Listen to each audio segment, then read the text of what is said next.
Hi friends, ഇന്ന് നമ്മൾ കൊട്ടിയൂർ അമ്പലത്തിലേക്കാണ് പോകുന്നത്. നമ്മുടെ നാട്ടിലെ തന്നെ സഞ്ജീവനി ട്രാവൽസിൻ്റെ 4 ബസ്സുകളാണ് അന്നേ ദിവസം യാത്രക്കുണ്ടായിരുന്നത്. അതിൽ 4-ാം നമ്പർ ബസ്സിലായിരുന്നു നമ്മുടെ യാത്ര. ആദ്യം തന്നെ വേളം ശ്രീ മഹാഗണപതി ക്ഷേത്രത്തിലായിരുന്നു പോയത്. നല്ല ഭംഗിയുള്ള അമ്പലക്കുളം. എന്ത് ഭംഗിയായിട്ടാണല്ലേ അവർ ഈ ജലാശയത്തെ സംരക്ഷിക്കുന്നത്. അതിലവർ ചെയ്തു വച്ചിരിക്കുന്ന കൊത്തുപണികളും മറ്റും ഏവരുടെയും ശ്രദ്ധ പിടിച്ചു പറ്റുന്ന തരത്തിലായിരുന്നു. കാല് കഴുകി ശുദ്ധിയായ ശേഷം നമ്മൾ അമ്പലത്തിലേക്ക് നടന്നു. കണ്ണൂർ ജില്ലയിലെ മയ്യിൽ പട്ടണത്തിലുള്ള അതിമനോഹരമായ ക്ഷേത്രം. ചുറ്റമ്പലത്തിൽ 2 ശ്രീകോവിലുകളിലായി ശ്രീ മഹാദേവൻ വാഴുന്നു. ഒന്നിൽ രാജരാജേശ്വര ഭാവത്തിലും മറ്റൊന്നിൽ വൈദ്യനാഥ ഭാവത്തിലും. എന്നാൽ വൈദ്യനാഥൻ്റെ ശ്രീകോവിലിനടുത്ത് തെക്കോട്ട് ദർശനമായി വാഴുന്ന ഗണപതിക്കാണ് കൂടുതൽ പ്രാമുഖ്യം. ഗണപതിക്ക് കൊമ്പെടുത്തൊപ്പിക്കലാണ് ഇവിടുത്തെ പ്രധാന വഴിപാട്. പാർവതി ദേവിയുടെയും ഗോശാല കൃഷ്ണൻ്റെയും പ്രതിഷ്ഠയുമുണ്ട്.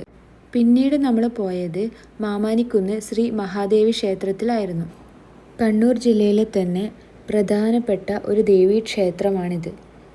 ഇരിക്കൂർ എന്ന സ്ഥലത്താണ് ഈ ക്ഷേത്രം സ്ഥിതി ചെയ്യുന്നത്. മഹാമുനിക്കുന്ന് എന്നാണ് ഈ ക്ഷേത്രത്തിൻ്റെ യഥാർത്ഥ നാമം. ക്ഷേത്രത്തിലെ പ്രധാന വഴിപാടാണ് മറിസ്തംഭം നീക്കുക. നമ്മുടെ ഉള്ളിലുള്ള പ്രാർത്ഥനകൾ സഫലമാക്കാനും തടസ്സങ്ങൾ നീക്കുവാനും വേണ്ടി ചെയ്യുന്ന ഒരു വിശ്വാസമാണ്. മാമാനത്തമ്മയെ തൊഴുത് കുറച്ച് സമയം നമ്മൾ ഈ അമ്പലത്തിൻ്റെ ഇവിടെ ഇങ്ങനെ ഇരുന്നു. പിന്നീട് നമ്മൾ പോയത് ശ്രീ മൃദംഗശൈലേശ്വരി ക്ഷേത്രത്തിലായിരുന്നു. മുഴക്കുന്ന് എന്ന പ്രദേശത്താണ് ഈ ക്ഷേത്രം സ്ഥിതി ചെയ്യുന്നത്. സംഗീതത്തിൻ്റെ ദേവിയാണ് മൃദംഗശൈലേശ്വരി. മനസ്സറിഞ്ഞു പ്രാർത്ഥിച്ചാൽ എന്തും സാധിച്ചു തരുന്ന ദേവി. നമ്മളിൽ പലരും ഡോക്ടർ അലക്സാണ്ടർ ജേക്കബ് സാറിൻ്റെ ഇൻ്റർവ്യൂയിലൂടെ ആയിരിക്കാം ഈ ക്ഷേത്രത്തെക്കുറിച്ച് കൂടുതൽ അറിഞ്ഞിരിക്കുക. ഇതൊരു മലയോര പ്രദേശമാണ്. അതിൻ്റെ ആ ഒരു ഭംഗി നിങ്ങൾക്ക് ഈ വീഡിയോയിൽ തന്നെ കാണാവുന്നതാണ്. ദേ നോക്കിയേ, കോടമഞ്ഞ് ഇങ്ങനെ വരുന്നത് കാണാൻ തന്നെ എന്ത് രസമാണല്ലേ. അവിടുന്ന് നമ്മൾ പിന്നീട് പോയത് ശ്രീ പൊരളിമല മുത്തപ്പ ക്ഷേത്രത്തിലേക്കാണ്. പോകുന്ന വഴി ബസ്സിന് ചെറിയൊരു പണി കിട്ടി.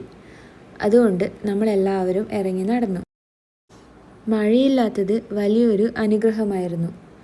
പോകുന്ന വഴി ഒരു മുത്തപ്പ ക്ഷേത്രമുണ്ട്, ശ്രീ മുത്തപ്പൻ്റെ നാട്ടിക്കല്ല്. അവിടെയും തൊഴുത് നമ്മൾ നേരെ പൊരളിമല മുത്തപ്പ ക്ഷേത്രത്തിലേക്ക്. എന്ത് ഭംഗിയാണല്ലേ.